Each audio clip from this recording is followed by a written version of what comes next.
Good morning. Happy Monday. It's sunny outside, and so it's a good Monday so far. I only read 2 books this week. You know when I tell you when you come and check out a book and I hand you a book and I say, if you don't like it, bring it back. Read a chapter. If you don't like it, no shame. I started no less than 7 books this month that I put down. Okay? Really no shame. If you don't like it and you don't have to read it for a class, don't read it.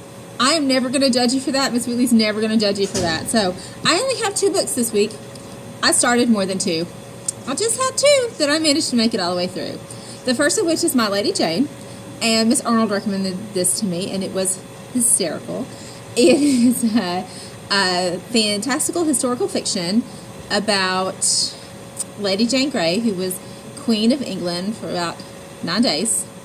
And because it's a fantastical historical fiction and not true story, she didn't lose her head after 9 days. And all kinds of funny and entertaining things happened. The narrators were literally hysterical, like laugh out loud funny. Miss Wheatley and Miss Arnold both listened to it on audio, and I can imagine how much funnier that was. But I actually just checked out the ebook, and I really enjoyed it.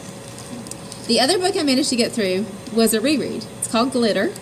We have it in our sci-fi section, Pike.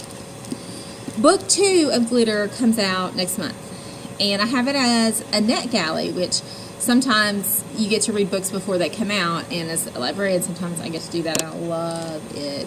And that's actually how I read this one, but I read it so long ago that I didn't remember enough details, so I reread it this week, and it was just as good, maybe even better the second time around. It's about a society who bought the Palace of Versailles in France, and it's a corporation, and what they did is when they purchased it, they kind of hoodwinked the French government, and they bought it and made it their own country. So they have their own little corporate country in Versailles. And so they're in this big palace, and there are dukes, and there's a king who is also the CEO of the company. But they dress in that whole Baroque period. So they're wearing the giant skirts and the weird hair and all the jewels.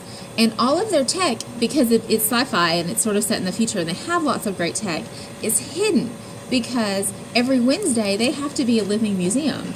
Tourists can pay money to come in and watch the Queen wake up every morning and get dressed and put her makeup on, and like, whew, it's rough.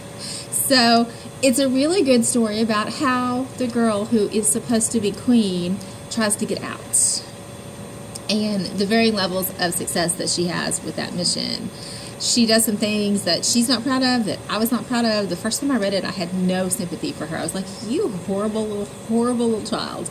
And the second time I read, I understood more of her motives. It made more sense to me. I was more sympathetic to her plight. And in the second book called Shatter, which I'm halfway through right now, I get it. I get how all she could see was the end of her tunnel, and she couldn't see what was happening for the rest of her corporate country. I really enjoyed it. If you like sort of historical-ish things, but you also enjoy sci-fi and intrigue and girls who would be queen, it's a great book. I really do highly recommend it.